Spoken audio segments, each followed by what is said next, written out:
Ekspresi wajah Chen Xian berubah drastis setelah mendengar kata-kata Xiao Yan yang penuh dengan niat membunuh. Dia tidak ragu sedikit pun saat Dou Qi dalam tubuhnya meletus ke segala arah saat ini. Setelah itu, semuanya menggumpal di telapak tangan kanannya. Dou Qi merah menyala yang pekat berkumpul di tangan kanan Chen Xian, menyebabkan seluruh lengannya tampak seperti arang merah menyala. Dou Qi merah menyala yang menakutkan dengan cepat terkumpul di telapak tangannya, tampak seperti bilah api yang luar biasa tajam. Pisau api misterius. Keganasan juga muncul di wajah Chen Xian saat ini. Tangannya bergetar, dan berubah menjadi bentuk pisau. Setelah itu, pisau itu dengan kejam menebas kepala Xiao Yan. Dengan lambaian tangannya, pisau api yang dibentuk oleh Dou Qi merah menyala yang panas juga ikut bergerak. Pada saat yang sama, angin yang panas dan tajam merobek celah hitam pekat di angkasa itu sendiri. Tidak peduli apapun masalahnya, Chen Xian juga seorang ahli dengan kekuatan yang mirip dengan Xiao Yan. Serangan ini telah dilepaskan selama pembalasan habis-habisan yang cukup kuat. Ekspresi dingin di wajah Xiao Yan menjadi semakin pekat menghadapi serangan balasan Chen Xian yang ganas dan kasar. Tangan Xiao Yan melengkung menjadi bentuk cakar saat api hijau giok menyembur keluar. Api itu segera berubah menjadi sarung tangan api yang melilit tangan Xiao Yan. Tidak ada sedikit pun riak muncul di wajah Xiao Yan setelah api itu menggumpal menjadi sarung tangan api. Setelah itu, dia dengan kejam melemparkan pukulan. Pukulan ini bertabrakan dengan keras dengan bilah api Chen Xian di depan banyak tatapan. Tinju dan telapak tangan saling bertabrakan saat angin bersuhu tinggi bertiup kencang. Beberapa batu besar mulai retak, dan beberapa bahkan meledak menjadi pecahan batu yang tak terhitung jumlahnya dengan suara keras. Benturan tinju dan telapak tangan itu menyebabkan ekspresi Chen Xian langsung memucat. Di sisi lain, ekspresi Xiao Yan tetap sama. Tidak berubah sedikit pun saat menghadapi serangan balasan Chen Xian yang ganas. Angin kencang pada bilah api itu melemah dengan cepat setelah bersentuhan dengan api jantung teratai berlapis kaca. Sesaat kemudian, bilah api itu menunjukkan tanda-tanda akan runtuh. Rasa dingin melintas di mata hitam pekat Xiao Yan saat ini. Pada saat yang sama, teriakan dingin meledak dari ujung lidahnya seperti guntur di langit yang cerah. Teriakan ini menyebar seperti gelombang. Bersamaan dengan teriakan ini muncul kekuatan agung yang membuat ekspresi Chen Xian dipenuhi kengerian. Kurang ajar! Kekuatan yang mengerikan mengalir keluar dari telapak tangan Xiao Yan seperti banjir. Pertahanan Dou Qi dalam tubuh Chen Xian hancur karena kekuatan ini. Seteguk darah segar keluar dari mulutnya dengan suara gerutu. Suara retakan tulang yang jelas segera meletus dari tangan kanan Chen Xian saat darah segar menyembur keluar. Tubuhnya terlempar ke belakang dan menghantam keras sebuah batu gunung yang sangat besar, mengguncang batu itu hingga terbentuk banyak retakan kecil. Sesaat kemudian, suara retakan akhirnya terdengar dan batu besar itu hancur berkeping-keping. Bagian dalamnya hancur menjadi debu oleh kekuatan tersembunyi itu. Tubuh Chen Xian ambruk menjadi debu batu raksasa. Tubuhnya terus bergerak-gerak. Jelas, serangan Xiao Yan telah melukainya dengan serius. Xiao Yan, yang telah menggunakan jurus pertama dari 3 jurus misterius api surgawi, dapat bertarung dengan Dou Zong elit bintang 7 atau bahkan 8. Namun, akan sedikit sulit baginya untuk berhadapan dengan Dou Zong bintang 9. Alasan mengapa lelaki tua bermarga bayi itu dipaksa mundur oleh Xiao Yan dengan satu serangan sebagian besar karena kekuatan Xiao Yan sendiri. Setelah pertukaran tadi, Xiao Yan menyadari bahwa lelaki tua bermarga bayi itu baru saja naik ke bintang ke-9. Kalau tidak, mustahil baginya untuk dipaksa mundur hanya dengan satu serangan penguasa. Meskipun Xiao Yan telah menggunakan jurus pertama dari 3 jurus misterius api surgawi, tetap saja mustahil baginya untuk melukai Dou Zong bintang 9. Sayangnya, Chen Xian belum mencapai level ini. Kekuatan yang dibanggakannya itu bahkan tidak layak disebut di mata Xiao Yan. Banyak tatapan mata di bukit itu menatap Chen Xian, yang tampak sangat menyedihkan setelah ambruk di tumpukan debu. Mereka semua diam-diam menelan ludah. Tatapan mereka beralih ke Xiao Yan dengan ketakutan tambahan. Serangan ganas Xiao Yan membuat mereka takut. Tatapan mata Song Qing dan Cao Ying juga berhenti pada Chen Xian yang tampak menyedihkan. Ekspresi keduanya berbeda. Ekspresi Song Qing muram. Dia memiliki sedikit persahabatan dengan Chen Xian. Perlakuan Xiao Yan di depan umum terhadap Chen Xian secara alami menyebabkan wajahnya tampak sedikit jelek. Penyihir itu, Cao Ying, di sisi lain, tampaknya sangat tertarik dengan pertarungan antar pria semacam ini. Matanya yang mempesona melonjak karena kegembiraan. Dari penampilannya, dia tampaknya ingin mereka berdua maju dan bertarung sampai mati. Bocah, kau sudah keterlaluan. Pada saat ini, lelaki tua bermarga bayi itu, yang telah diguncang oleh Xiao Yan hingga auranya menjadi lamban, akhirnya pulih kembali. Dia menatap Chen Xian yang terluka parah, dan ekspresinya berubah. Dengan raungan yang keras, tubuhnya berubah menjadi petir saat dia bergegas menuju Xiao Yan dengan angin kencang yang penuh dengan niat membunuh. Xiao Yan mengernyitkan alisnya sedikit ketika melihat lelaki tua bermarga bayi itu menyerang. Dia melirik Chen Xian, yang sedang menatapnya dengan mata tajam dari tumpukan debu. Seketika, Xiao Yan tersenyum dingin. Tubuhnya bergerak, dan sekali lagi dia menyerbu ke arah Chen Xian. Dari apa yang terlihat, dia tampaknya berencana untuk memberikan pukulan terakhir kepada Chen Xian yang terluka parah. Tubuh Xiao Yan baru saja bergerak ketika banyak orang menyadari niatnya. Banyak orang yang ekspektasinya berubah. Mereka tidak menyangka Xiao Yan akan mencoba membunuh pemimpin sekte junior dari sekte Xuan mendalam di tempat ini. Bocah, beraninya kau? Perbuatan Xiao Yan pun diketahui oleh lelaki tua bermarga bayi itu, lalu ia mengejarnya. Xiao Yan bertindak seolah-olah dia tidak mendengar lolongan itu. Dia sudah berniat membunuh Chen Xian. Orang ini akan membalas dendam atas semua dendam. Saat itu, mereka hanya memiliki konflik kecil di pameran dagang alkemis, tetapi orang ini telah pergi dan menyelidiki Xiao Yan. Setelah itu, dia telah menjual informasi ini kepada anggota Aula Jiwa, yang mengakibatkan Xiao Yan hampir terbunuh. Jika Xuan Kongzi tidak tiba-tiba turun tangan malam itu, kemungkinan besar Xiao Yan tidak punya pilihan lain selain menggunakan teratai api pemusnahan. Para ahli Dozun Elite masih merupakan eksistensi yang sangat kuat baginya saat ini. Sebelum menyempurnakan tipe ketiga dari api surgawi, Xiao Yan mengerti bahwa ia tidak memiliki banyak teknik bertarung yang dapat digunakan untuk melawan seorang Dozun Elite. Bagaimanapun, perbedaan kekuatan antar kelas benar-benar terlalu besar. Chen Xian telah menyebabkan Xiao Yan hampir kehilangan nyawanya. Masalah ini tentu saja bukan sesuatu yang bisa Xiao Yan lupakan begitu saja sambil tersenyum. Dari sudut pandang tertentu, Xiao Yan adalah orang yang akan membalas dendam atas semua keluhan yang dideritanya. Segala kebaikan harus dibalas, dan segala permusuhan harus dibalas.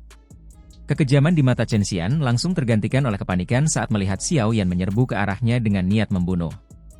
Dengan kondisinya saat ini, dia bahkan tidak akan mampu bertahan satu kali pun melawan Xiao Yan. Xiao Yan saat ini hanya perlu menggerakkan jarinya dengan lembut dan itu sudah cukup untuk membuatnya, pemimpin sekte junior dari sekte Xuan mendalam, kehilangan nyawanya di sini. Xiao Yan, jika kau berani membunuhku, sekte Xuan mendalam pasti tidak akan membiarkanmu pergi. Chen Xian tidak terlalu terganggu dengan momen kritis hidup dan mati ini, suaranya berteriak tajam.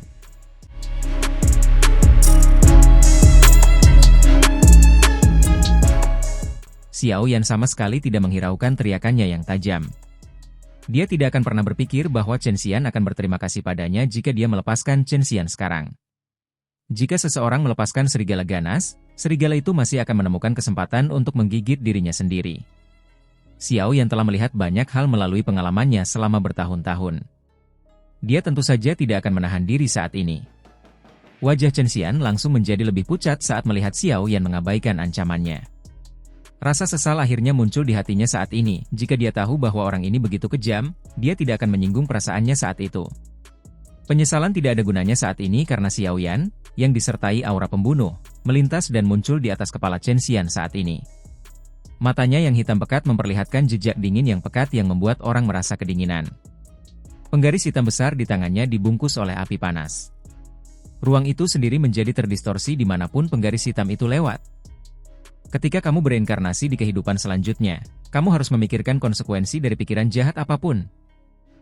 Ekspresi ganas terpancar di sudut mulut Xiao Yan saat ia melihat kengerian di wajah Chen Xian. Penggaris berat di tangannya tidak ragu-ragu saat membawa suara angin kencang yang memekakan telinga dan menghantam kepala Chen Xian dengan keras.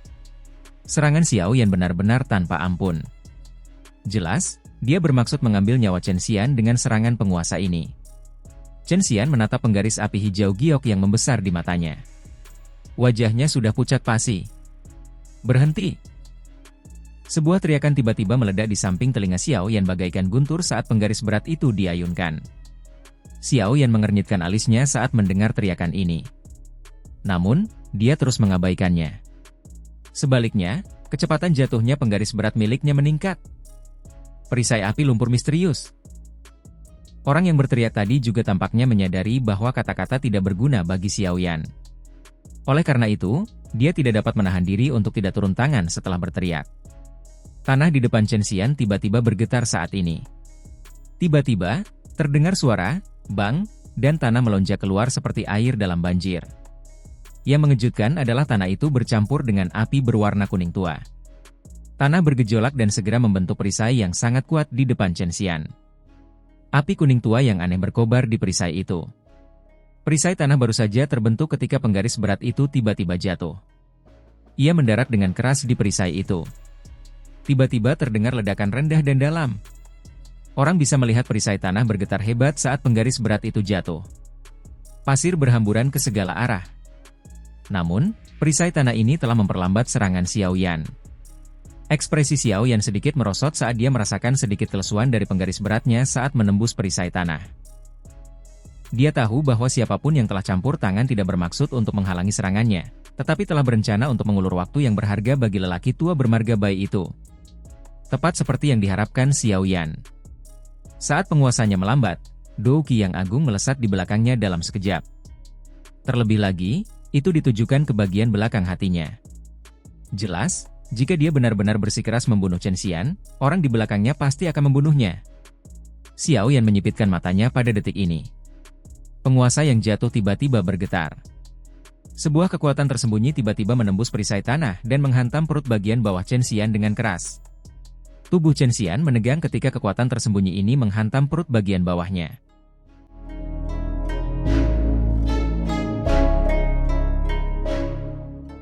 Xiao Yan tidak sempat memeriksa apakah kekuatan tersembunyi itu telah menyebabkan Chen Xian.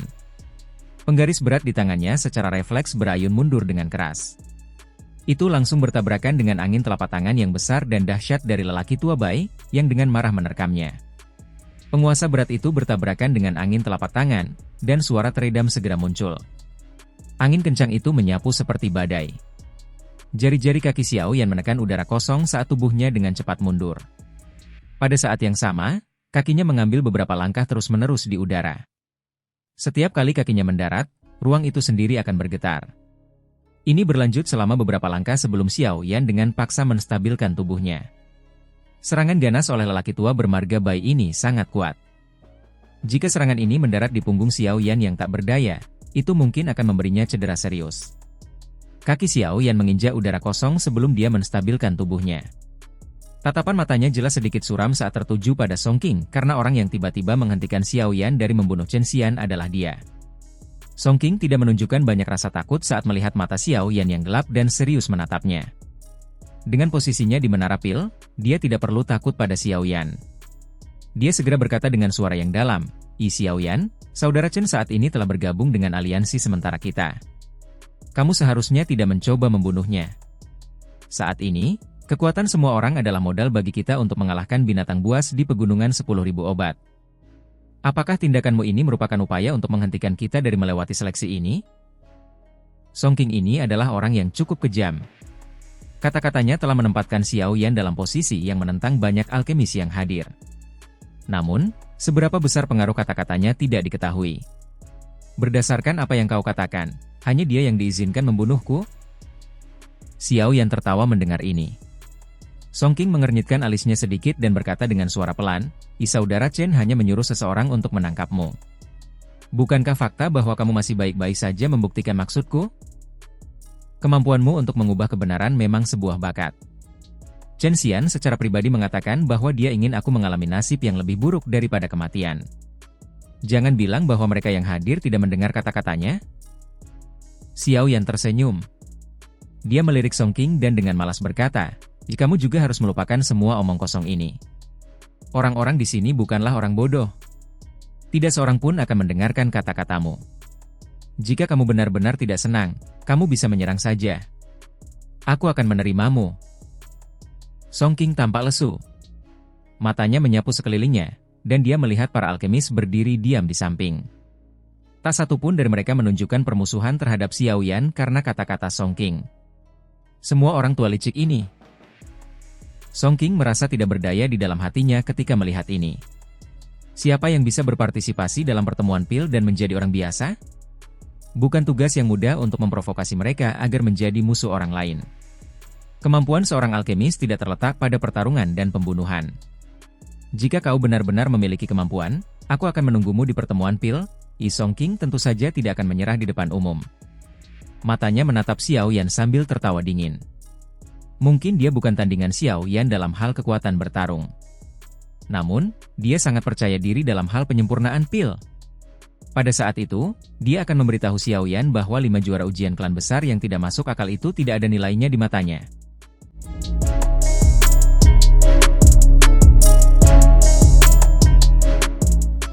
Xiao Yan tidak peduli dengan kata-kata kasar Songqing ini. Matanya melirik ke arah tetua sekte Xuan mendalam lainnya, yang telah diganggu oleh boneka iblis bumi hingga tidak bisa bergerak. Sebuah perintah dikeluarkan dari hatinya dan boneka iblis bumi berubah menjadi cahaya perak saat kembali. Setelah itu, ia berdiri di samping Xiao Yan tanpa ekspresi apapun, tampak seperti penjaga yang setia. Tetua dari sekte Xuan mendalam hanya bergerak ke lelaki tua bermarga Bai setelah melihat boneka iblis bumi itu mundur. Kedua tetua itu muncul di samping Chen Xian, yang telah dibuat pingsan oleh Xiao Yan. Tangan mereka menyentuh lengannya saat mereka buru-buru memeriksa luka-luka Chen Xian. Bajingan, kau telah menghancurkan pembuluh darah pemimpin sekte junior. Pertanyaan ini langsung membuat mata mereka berkilat marah. Mereka mendongak dan menatap Xiao Yan seperti singa yang ganas sambil meraung. Pembuluh darah adalah jalur penyaluran yang paling penting bagi setiap praktisi Douqi. Jika ada masalah yang terjadi pada mereka, itu dapat dengan mudah mengakibatkan seseorang menjadi sampah yang tidak dapat berlatih Douqi. Meskipun ada beberapa pil obat tingkat tinggi yang dapat memperbaiki pembuluh darah seseorang, itu tergantung pada seberapa serius cederanya. Saat ini, pembuluh darah di dalam tubuh Chen Xian telah hancur total oleh serangan Xiao Yan sebelumnya. Peluang untuk pulih sepenuhnya dari cedera serius seperti itu sangat tipis. Begitu dia kehilangan dukungan Douqi, Chen Xian akan menjadi orang yang tidak berguna. Ekspresi Songqing juga sedikit berubah saat mendengar raungan lelaki tua itu. Dia tidak menyangka Xiao Yan akan menyerang dengan begitu kejam. Menjadi orang yang tidak berguna mungkin lebih sulit bagi Chen Xian untuk bertahan dibandingkan dengan terbunuh. Xiao Yan di udara tetap tanpa ekspresi. Dia tidak menunjukkan sedikitpun tanda-tanda terpengaruh oleh ini. Chen Xian telah berulang kali ingin membunuhnya. Jika dia tidak memiliki banyak teknik yang berbeda, kemungkinan besar dia sudah menjadi mayat sedingin es. Karena Chen Xian tidak dapat membunuhnya, Chen Xian harus mempelajari beberapa konsekuensi yang harus dia hadapi ketika dia merasakan keinginan untuk membunuh. Keadaan sudah seperti ini dan tidak ada yang bisa memulihkan keadaan. Pembuluh darah yang pecah tidak sepenuhnya tidak bisa disembuhkan. Mungkin Anda bisa meminta bantuan dari menara pil setelah ini selesai. Mereka mungkin bisa menyembuhkannya. Chao Ying akhirnya melangkah maju dengan langkah kaki yang lembut sementara semua orang terdiam.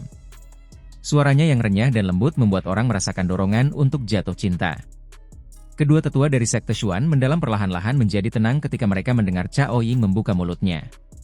Dengan kekuatan mereka berdua, mereka tidak dapat menghentikan Xiao Yan, yang mendapat bantuan dari boneka iblis bumi. Saat ini, mereka perlu menemukan semua cara yang tersedia untuk menyembuhkan Chen Xian. Jika tidak, mereka berdua akan menderita kemarahan pemimpin sekte Xuan mendalam ketika mereka kembali. Terlepas dari apa yang telah terjadi, hal terpenting saat ini adalah mendapatkan barang-barang yang telah ditugaskan untuk kita temukan dan melewati seleksi ini. Mata cantik Chao Ying berhenti pada sosok kurus di langit sebelum dia tersenyum manis. Dia berkata, bolehkah saya tahu apakah Tuan Xiao yang tertarik? Jika semua orang bersama-sama, kita akan lebih percaya diri dalam mengalahkan binatang buas itu. Ekspresi Songqing di sampingnya berubah ketika mendengar Chao Ying membuka mulutnya untuk mengundang Xiao Yan. Dia berkata dengan lembut, saat ini, Xiao Yan telah menyinggung sekte Xuan mendalam. Jika kita mengundangnya, kemungkinan besar kita akan menyinggung kelompok Chen Xian. Chao Ying tersenyum tipis. Dia mengabaikan kata-kata Songqing dan menatap Xiao Yan dengan mata indahnya. Tatapan mata Xiao Yan menyapu tubuh indah dari wanita cantik yang mempesona ini. Namun, dia menggelengkan kepalanya dan berkata, terima kasih atas undangannya, Nona Chao Ying. Namun, saya terbiasa berkeliaran sendirian, dan saya tidak suka berkelompok. Karena itu, saya minta maaf. Tubuh Xiao Yan baru saja bergerak setelah suaranya terdengar ketika dia merasakan tatapan yang tidak biasa menyapu tubuhnya. Di bawah tatapan yang menyapu ini, pori-pori di seluruh tubuh Xiao Yan merasakan dorongan untuk melarikan diri.